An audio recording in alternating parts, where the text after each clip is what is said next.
automne dernier, en automne 2006, la Commission européenne a publié un certain nombre de documents intitulés « Efficacité et équité des systèmes d'éducation et de formation en Europe ». La Commission européenne y soutient qu'il est parfaitement possible de concilier une grande efficacité économique des systèmes d'enseignement avec une grande équité.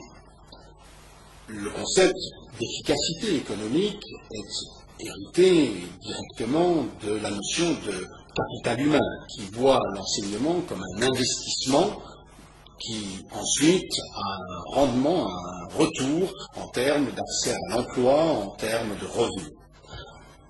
Mais quelle est la conception de l'équité qui est véhiculée dans ces documents par la Commission européenne? Et lorsque celle-ci dit que l'on peut concilier efficacité avec une certaine forme d'équité dans l'enseignement, de quelle équité s'agit-il réellement? C'est ce que je me propose d'analyser maintenant. Les documents de la Commission européenne partent du constat que les systèmes d'enseignement font face aujourd'hui à 4 grands défis. Ces 4 grands défis sont, premièrement, la mondialisation économique, la globalisation, deuxièmement, l'évolution démographique, c'est-à-dire essentiellement le vieillissement de la population, troisièmement, l'évolution de la nature du marché du travail, et enfin, la révolution technologique, et en particulier la révolution des technologies de l'information et de la communication. Voyons en détail ce que signifie chacun de ces 4 défis.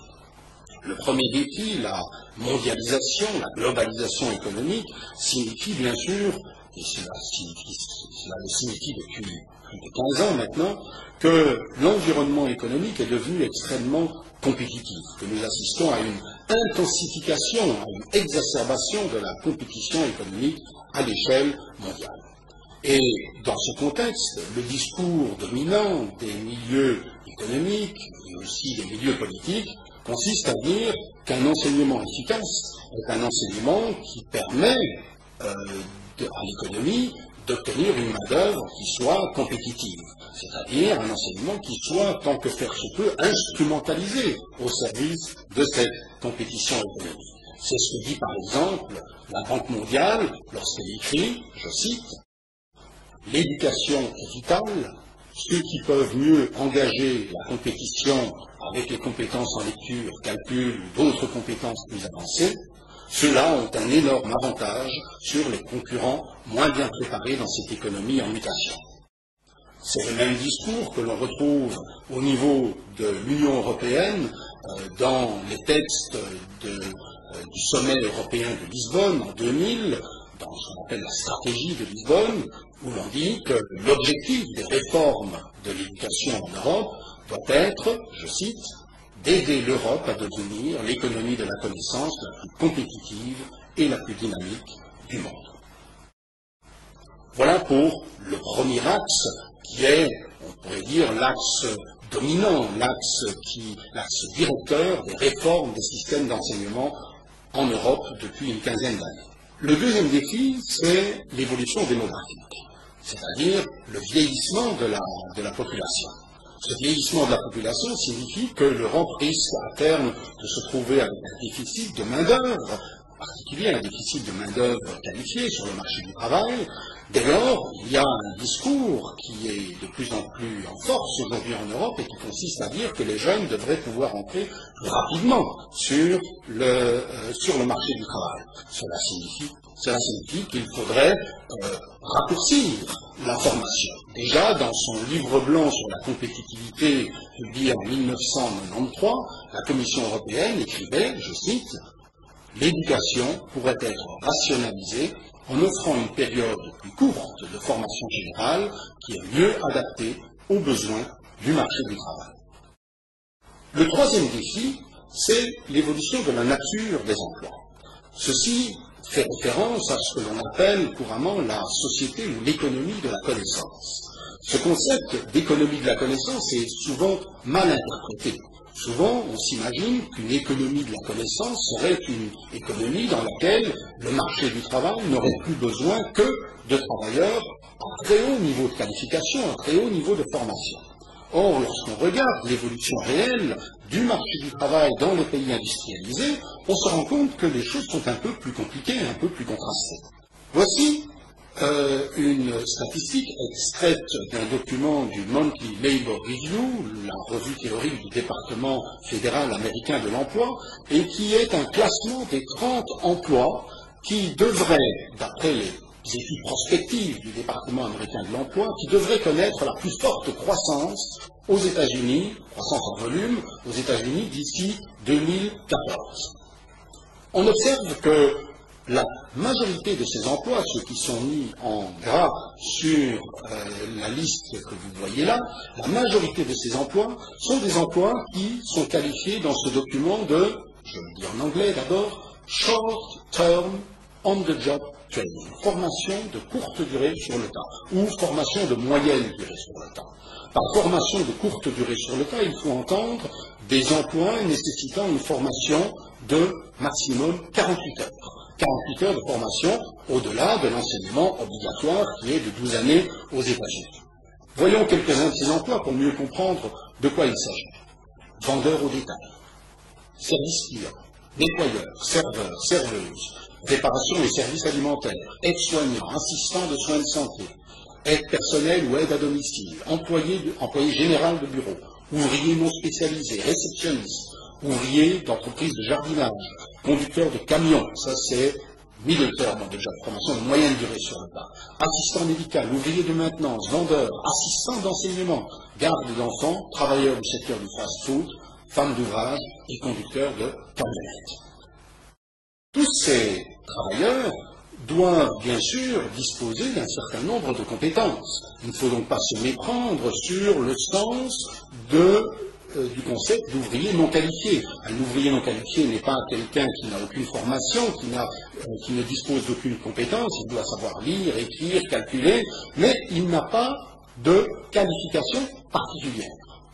La même évolution, c'est-à-dire cette croissance très importante des emplois à faible niveau de qualification, s'observe en Europe. En France, par exemple, on constate que le nombre d'emplois non qualifiés, qui avait régulièrement chuté tout au long des années 60, 70, 80 et encore au début des années 90, ce nombre d'emplois non qualifiés, depuis le milieu des années 90, est de nouveau reparti à la hausse. C'est assez paradoxal d'ailleurs de constater que c'est depuis que l'on parle de société de la connaissance, depuis le début des années 90, 92, 93, que l'on observe en France et ailleurs une forte croissance des emplois non qualifiés ou des emplois à faible niveau de qualification. Dès lors, on n'a pas une élévation générale des niveaux de formation, des niveaux de qualification requis sur le marché du travail, mais on a plutôt un étirement, une dualisation du marché du travail. Et dans ces conditions, eh bien, des voix s'élèvent pour que l'enseignement lui-même s'adapte à cette dualisation. Ainsi, l'OCDE écrit en 2001, je cite, « Tous n'embrasseront pas une carrière dans le dynamique secteur de la nouvelle économie.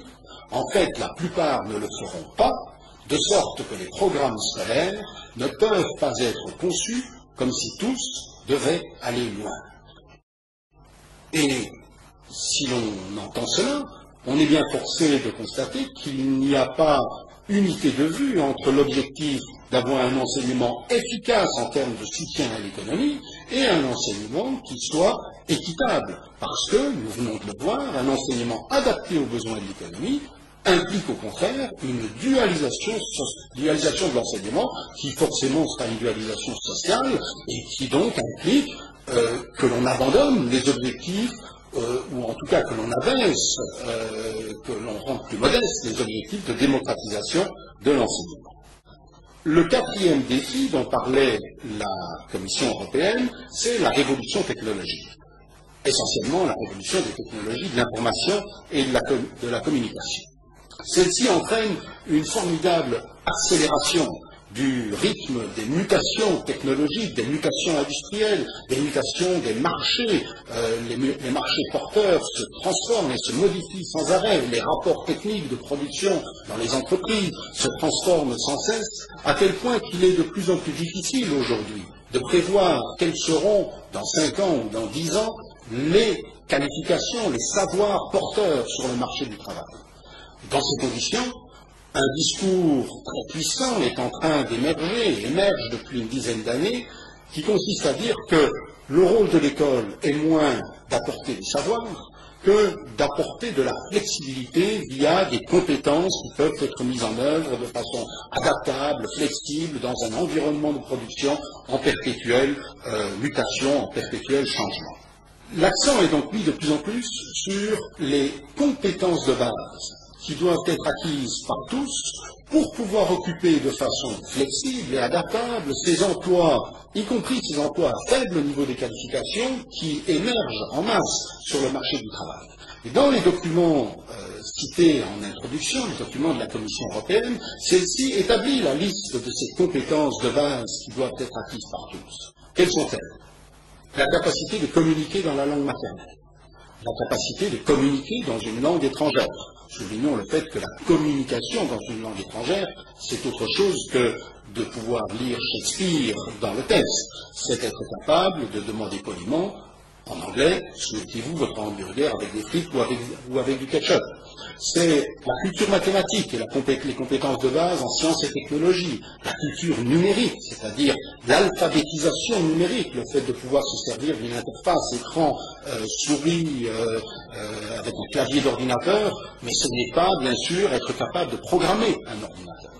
Apprendre à apprendre, afin d'être flexible et adaptable, des compétences interpersonnelles, interculturelles, de l'esprit d'entreprise et un minimum de sensibilité culturelle. Le danger, bien sûr, c'est de voir l'enseignement de base, l'enseignement obligatoire pour tous, ramené au rang de ces compétences de base et d'oublier ainsi les autres missions de l'éducation, à savoir apporter à tous les jeunes les connaissances qui donnent force pour comprendre le monde, pour y être des citoyens critiques, des connaissances en histoire, en sciences, en géographie, qui permettent d'avoir un regard critique sur le monde qui nous entoure et de participer ainsi à la transformation de ce monde. Ce sont donc deux visions très différentes de l'équité dans l'enseignement qui s'oppose ici, celle de la Commission européenne qui, au nom de l'efficacité économique, rabaisse les ambitions de démocratisation de l'enseignement à l'équité dans la compétition sur le marché de l'emploi pour les emplois à faible niveau de qualification, faire en sorte qu'il n'y ait plus comme aujourd'hui 30 millions de travailleurs qui n'ont même pas ces compétences de base et qui ainsi échappent à ces emplois à faible niveau de qualification et font en sorte que les employeurs sont obligés d'utiliser de la main-d'œuvre surqualifiée dans des emplois à faible niveau de qualification, ce qui augmente les coûts salariaux. Et l'autre vision, qui est une vision de la démocratisation de l'enseignement, qui consiste à imaginer une école dans laquelle demain tous pourraient accéder au savoir qui, jusqu'aujourd'hui, reste réservé à une élite sociale, une élite économique. Entre ces deux visions de la démocratisation de l'enseignement, je ne pense pas que l'efficacité économique soit d'un grand secours pour trancher, c'est plutôt une question de choix de société.